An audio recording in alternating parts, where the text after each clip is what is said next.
Hi, I'm Tim, and welcome to Watch You Want. Thanks for logging on. Today, we're looking at the Breitling Avenger Skyland Blacksteel, 45mm stainless steel, but with a matte black PVD treatment. This is a 1 of 2000 limited edition from 2008. It was a short run from the Avenger collection. It sort of splits the difference between what you might call a pilot's watch and a dive watch in the modern parlance. Now, Breitling's probably best known for its pilot's watches, the chronomat, the navitimer, the quartz digital aerospace, so it incorporates a little bit of that Breitling pilot's watch DNA and design ethic into all of its models, but the Avenger, like I said, also splits the difference because it packs a 300-meter rated depth, a screw-down crown, and a lot of the versatility, including the offshore underwater scuba diving versatility that you would expect in a modern dive watch like a Rolex Submariner or an Omega Seamaster Professional. But you get all of that in a big, bold, black PVD matte-colored Breitling Avenger case. Now, I'm going to show you the wrist fit first, because whenever you're dealing with a watch that's substantially over 40 millimeters, especially 45 plus, you really want to get a sense of how it fits before you move on to the next step, the technology, the design details, because fit is everything. Fit is everything and feel is everything. And I can say that fit and feel for the Avenger Skyland Blacksteel are excellent.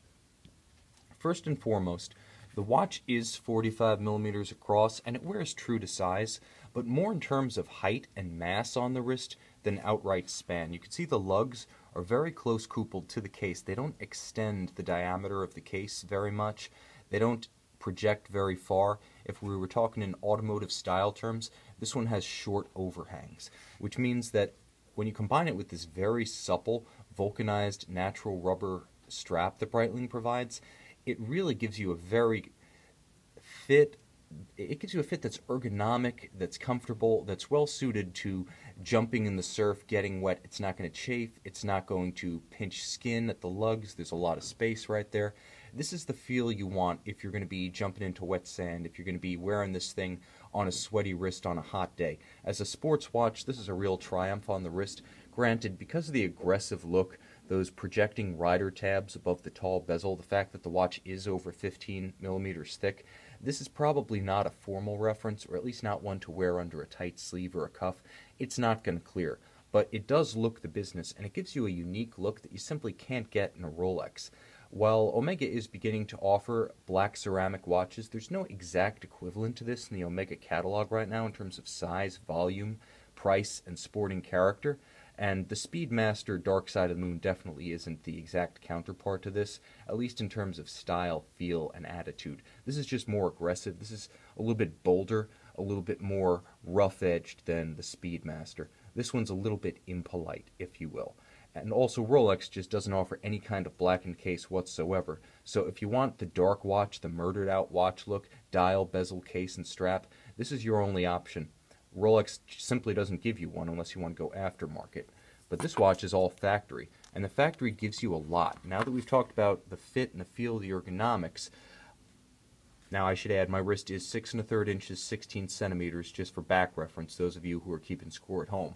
The bottom line is Breitling gives you a bezel that is characteristic of the modern Avenger line. You see these separate rider tabs? They're iconic of the Avengers, and the bezel itself is calibrated in a 60-minute 5-minute increment setup, so you can use this for diving. Just as I said, this is something of a hybrid of a pilot's watch and a dive watch. You've got that unidirectional bezel to go with the 300-meter rated depth. So the watch has a lot of the features of a modern standardized dive watch, but as a chronograph with a very high legibility, high contrast dial, in the tradition of something like the navitimer or the chronomat, you also have a lot of those pilot's watch elements, and the inclusion of Arabic numerals really compounds that. You have tremendous contrast between the calibrations of the minute track and those large digital Arabic numerals. Beautiful to look at, high contrast, glows like a torch at night. This is really as good as it gets in terms of complicated chronograph legibility, because you can see, no matter how far or off-center this is, you can make out the time. The large baton-style hands, which are loomed but which are themselves also painted white, and the large red-tipped chronograph seconds hand, ensure that the contrast is strong across the board, not just in terms of calibration and numerals, but in terms of the hands themselves. Now, the chronograph is sort of the king of complications, and you'll be happy to know that although this watch is rated to 300 meters, these are not screw-down pushers. I don't like screw-down pushers personally. I think they're too cumbersome. I think a chronograph is something that's best accessible spontaneously. The second you have to start fiddling with little screw-down pushers, you take away some of the utility of the instrument, because if you ever need to just pick it up and start clocking something, you've already lost a couple of seconds, possibly more if your hands are wet or sweaty or you're wearing gloves. So I like that Breitling achieves 300 meter resistance without using screw-down pushers. Now, the other thing I really like about this watch, in addition to the use of the high contrast on the dial, is the fact that there is a slight dish chapter ring around it, a rehaut, if you will, that sort of slopes down from the bezel to the dial itself. And in that transition, Breitling works in a 60-minute calibration that is, or pardon me, a 100 calibration that is actually a nice third tone to the dial. With the red, the black, and the white, you have a very sporty tricolor complement, if you will. That's a classic sporty matchup, almost, I would say, almost a driver's watch type setup, to add just one more thread of design DNA that informs the Breitling Avenger Skyland Blacksteel. You have that pilot's watch lineage, you have some dive watch features, and maybe even a little bit of driver's watch built in here. Now, you have the date, you have automatic winding, you have COSC chronometer certification on the Breitling Caliber 13 movement. It is based on the Valjoux 7750, so you get all that's well and good about that Workhorse movement. Very tough with a 42-hour power reserve. If you've got the chronograph, the date, you've got automatic winding, it's basically set it and forget it, because the movement is as rugged as the exterior of the watch. And if this is going to be your only watch, it's a great choice, because it's the kind of thing you can put on every morning without ever having to worry about winding it, resetting it, or adjusting it, unless we cross that threshold of daylight savings time. And by the way, if you haven't yet, you really should. The bottom line is, as a COSC chronometer, it's been tested over 2 weeks in several positions across several temperatures to ensure a high standard of timing accuracy. And if you want to set it precisely to a reference clock, like an atomic clock or a quartz watch that you know to be accurate, the movement does hack. That is, the seconds will stop when you pull the crown to the setting position, so you have that ability to set the watch precisely to the most exact timer available.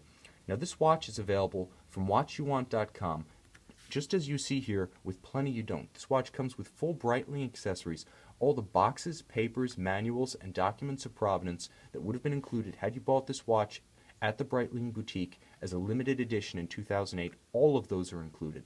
This is a versatile reference. This is a watch for those who want a sports watch without pigeonholing themselves into a pilot's watch, a dive watch, or a driver's watch. If you want an aggressive look, if you want a look that you just can't get with any production Rolex, if you want good value and a complete collector's set, you really can't do much better than this Breitling Avenger Skyland Blacksteel from Watch You Want.